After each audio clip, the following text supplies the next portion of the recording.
Magandang hapon po, mga kababayan. Kamusta po kayo? Kamusta kayo? Ayos lang po. Kaya na nga, nabanggit ko na yung Sunday, alam ko ito yung special na araw kasi Sundays, ito lang yung araw niyo para sa inyong sarili. Yung me time na tinatawag. Dahil nga po sa buong linggo ng trabaho, pero pinili niyo po na pumunta rito, maging bahagi ng mahalagang pagtitipon na ito, at for that, kami po ay nagpapasalamat sa inyong pagdalo. Maraming salamat po. Matanong pa lang po kayo, kanina nagtanong din ako, nag-survey ako eh. Sino po dito sa inyo ang nakaboto nung May 2025 elections? Taas po kamay. Aha. Alright, sino ang hindi nakaboto nung eleksyon? Marami. Alright. Sino dito ang nahirapan sa online voting?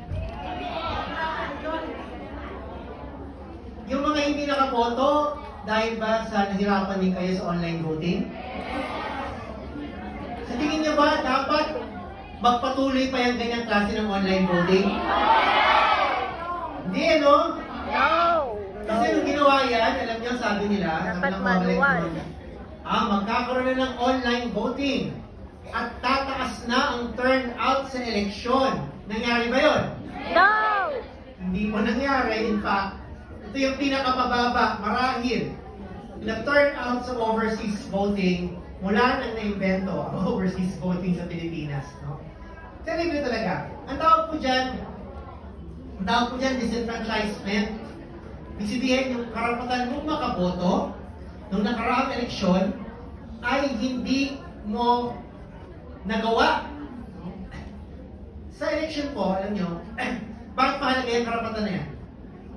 Kasi nga, sabi nila, kahit paano, mayaman ka o mahirap, pag-eleksyon, pantay-pantay kayo in the sense na tig-isa lang kayo ng boto. No? Tig-isa lang kayo ng boto. At napakahalaga ng boto na yan. Kapag hindi ka nakaboto dahil palpak ng sistema, pag hindi ka nakaboto dahil nahirapan kang magrehistro, hindi mo kasalanan yun. Kasalanan yun ng mga nagpapatakbo ng halalan natin. And isa yan sa mga gusto namin sanang hikayatin kayo sa mga nahirapan na bumoto at hindi nyo kasalanan yun kung bakit kayo nahirapan. No? Palpak talaga yung sistema. Sa mga nahirapan na makaboto, sana samahan nyo yung iba't ibang grupo para ipanawagan natin na ibasura na yung palpak na online voting at ibalik natin sa dating sistema na nakikita natin. Manual! Para makaboto tayo. Saka sana naman, nabibilang natin yung boto natin. Kasi, alam nyo, mahirap talaga yung pinasok nyo sa machine. Bahala na si Batman kung nabilang ba yun o hindi. Hindi natin alam eh. Hindi natin nakikita. Which, yun nga, pag ganyan na nangyayari, hindi nawawala ang mga duda, hindi nawawala ang mga tanong kaugnay sa resulta ng eleksyon. Ngayon, ano man kayong, sino man ang binoto nyo, ano man kayo sa sinasabing panig, no, ng bakuran, o yung tinatawag ng political fence, wherever you may sit on the political fence, ang isang masasabi natin, no, it's really hard to imagine, mahirap isipin na talagang may mababago after the elections. Bakit po? No? Karamihan sa nanalo, mga members pa rin ng political dynasties. Marami sa nanalo ay pare-parehong apelyido na narinig nyo na. Marahil yung estudyante pa lang kayo, bata pa lang kayo, yan ang mga apelyidong naririnig nyo. And unfortunately, sila pa rin ang mga apelyidong naluluklok sa gobyerno. So kung ganoon at bata pa lang kayo, sila na naririnig yung apelyido at walang nagbago, may mababago pa kaya sa paulit-ulit nilang pag-upo sa gobyerno? Parang wala na, no? Very frustrating para sa marami. Ang eleksyon ito ay dinisyonan hindi lang naman ang boses ng tao, kung hindi sa dami ng pera na ginastos. I cannot imagine po, no? Siguro kayo, kaya niyo ba imagine na isang kandidato for senator ay gagastos ng mahigit 1 bilyong piso para sa ads? 1 billion pesos. Hindi natin kaya kitain yun. Kahit magsama-sama po tayo dito at magtrabaho na 100 taon, hindi natin kaya kitain yung halagang 1 billion pesos. Pero ganyan lang po yan, nilulustay every election cycle. And that's just one candidate. Marami sila na gumagastos ng bilyon. Habang siyempre, ang karamihan sa atin, hirap na hirap ng itawid, no? Yung ating pang-araw-araw na allowance, sweldo, sahod. Speaking of sahod, sa Pilipinas po, noong June, nagpasa ang Kongreso ng isang batas. Nagpasa, hindi pa napirmahan, pero naipasa sa Kongreso ang 200 pesos na wage increase. 200 pesos, no? Bakit siya mahalaga? Una, pinakamalaki yan na increase siguro for the last 20-25 years.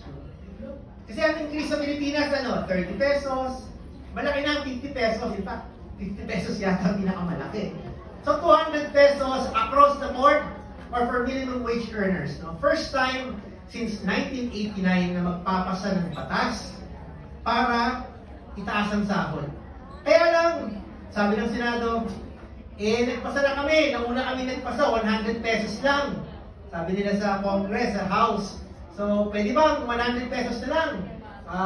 Aprobahan nyo na lang yung pinasa namin. Sabi ng House, ba't naman kami papayag na 100 pesos? Nagpasa nga kami ng 200. Di ba dapat mag-usap muna tayo? Sabi nila, wala ng time. Hanggang sa lumipas na, nag-adjourn na ang Kongreso.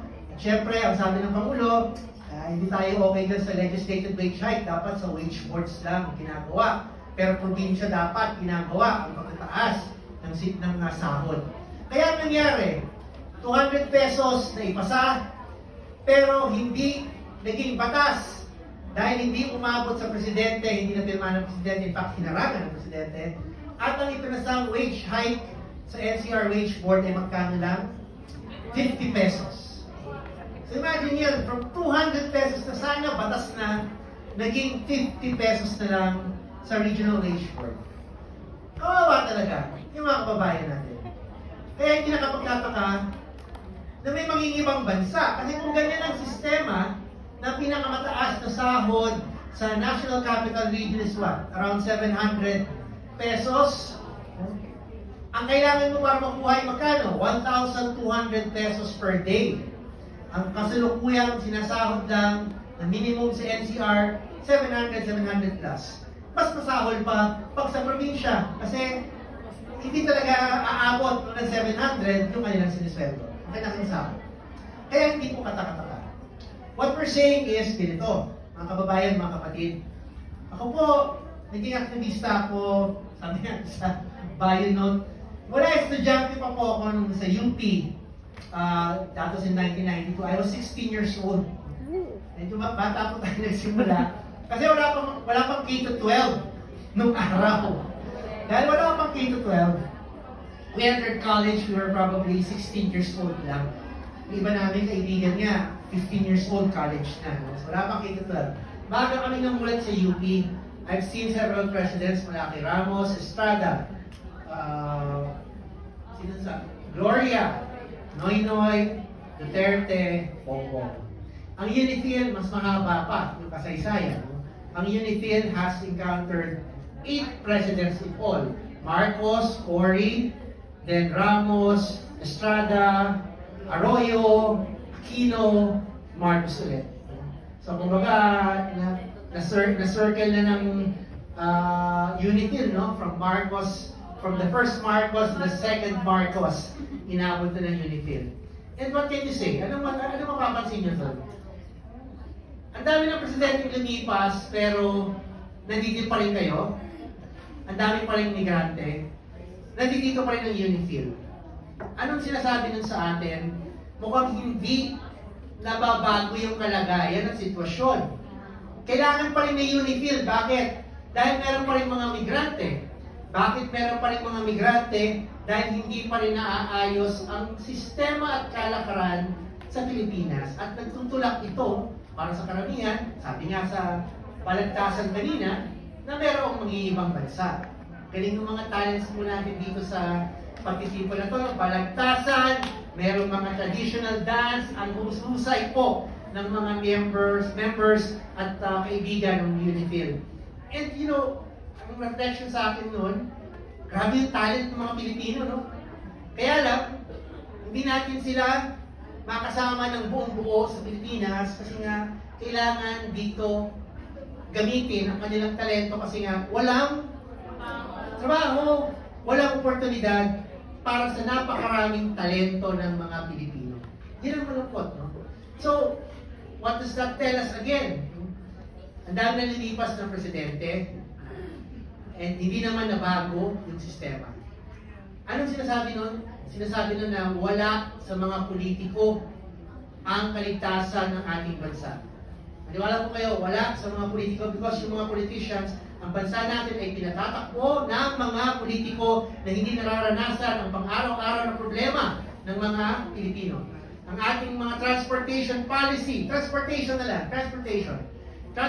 policy ay ginagawa ng mga tao hindi marunong mag-commute at hindi nakakaranas kung paano maipagsiksikan sa tren at paano mag-abang ng mahaba ng tila ng jeep. Ang ating mga policy sa agriculture ay ginagawa ng mga tao na ang negosyo ay agribusiness. No? Ang negosyo, for the longest time, Senate Committee on Agriculture, pinatatakpo nino? Cynthia Villar, na real estate developer. Yung real estate developer, di ba, magtayo ng subdivision, mga ng lupa. Sila gumagawa ng policy para sa mga magsasaka. Who passed the rice tariffication law? Kaninong sponsor yan? Ang Cynthia Villar. Kasi ang kanilang iniisip, yung negosyo nila, hindi naman yung kalagayan ng mga magsasaka. So makikita niyo yung disconnect. No? Batas na nakaka-apekto sa milyong-milyong Pilipino, ginagawa ng mga politikong hindi alam ang kalagayan ng milyong-milyong Pilipino. Talagang hindi magtutugma kailanman yung lilikhaing batas doon sa ano ang kailangan at pangangailangan at kalagayan ng nakararaming Pilipino.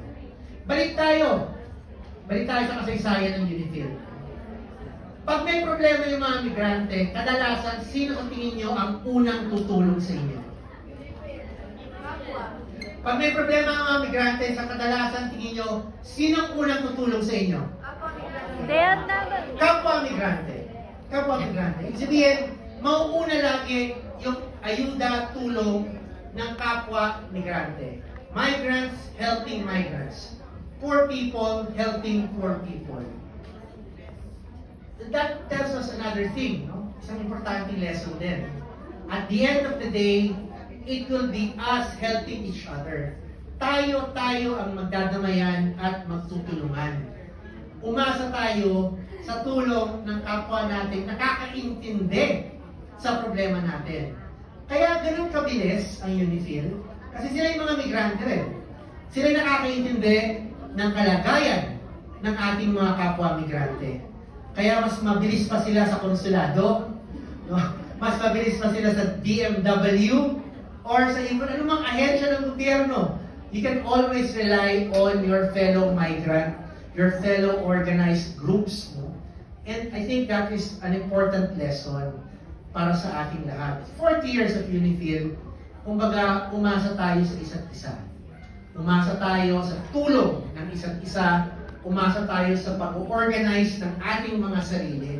Rather than umasa tayo sa mga politiko, sa mga opisyal, sa mga malalaking pangalan. Thank you kung tutulong ang politiko. Thank you kung tutulong yung mga malalaking pangalan. Thank you tutulong yung mga may kaya.